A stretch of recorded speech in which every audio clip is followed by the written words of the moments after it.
जिला गाजियाबाद की सनसनी खबर देखने के लिए चैनल को लाइक, शेयर और सब्सक्राइब करें।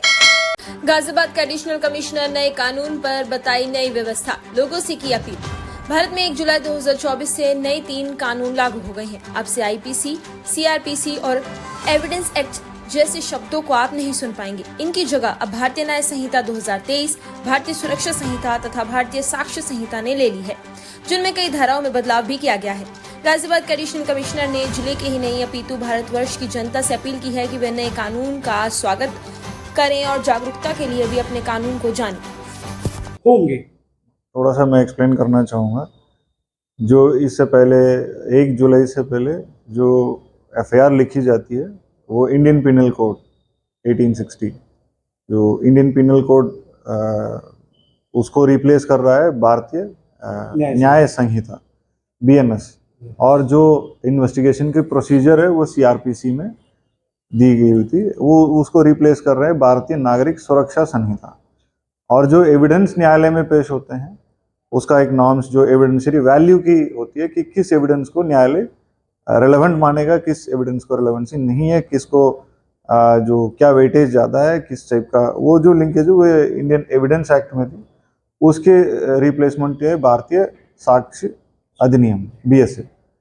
तो ये 3 लॉज है 1 जुलाई से इम्प्लीमेंट हो रहे हैं। जहाँ तक आपका सवाल है कि अगर 1 जुलाई से पहले कोई जुर्म हुआ है तो वो किस धाराओं में मुकदमा लिखा जाएगा। देखिए, अगर 30 जून रात्रि 11:59 तक जितने भी घटनाएं हुई हैं और वो घटना उससे पहले ही समाप्त भी हो गया तो उसका एफआईआर आईपीसी में ही लिखा जाएगा।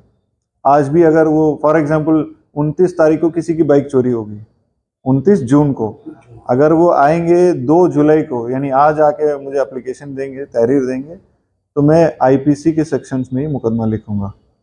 मेरी बात आप समझ पा रहे होंगे। और दूसरा है, अगर कोई जुर्म ऐसा है कि कंटिन्यूअसली हो रहा है, किसी की लड़की की या फिर किसी व्यक्ति की किडनैपिंग हो गया है और वो आज 29 जून को उसकी किडनैपिंग हुई है और उसको जगह जगह बदल के ले जा रहे हैं, और मान लीजिएगा 4 दिन बाद 5 तारीख को मुठभेड़ के दौरान पुलिस उसको बरामद कर रही है, तो उसका एफआईआर जो है भारतीय न्याय संहिता में लिखा जाएगा बीएनएस में।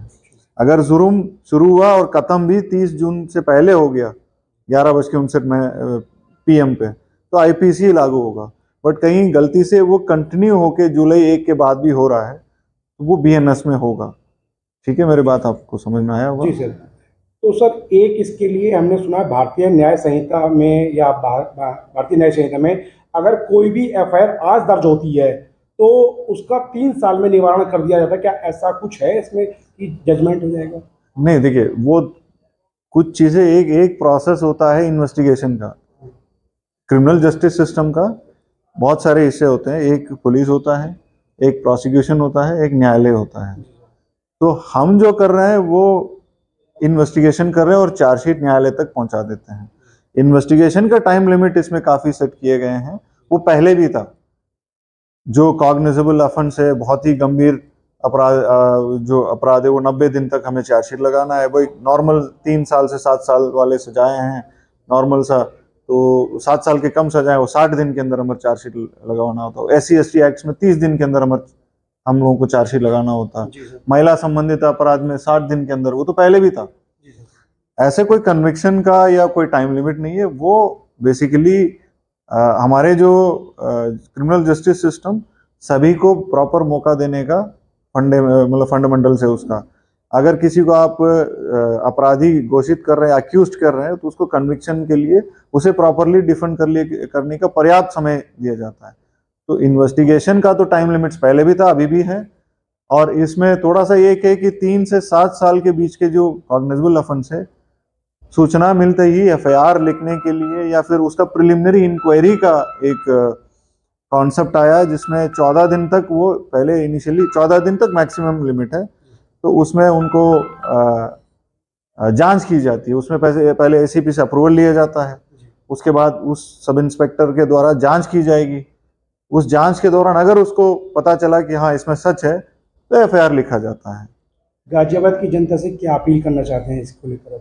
नहीं, मैं सिर्फ गाजियाबाद नहीं है, गाजियाबाद तो एक छोटा सा एरिया है।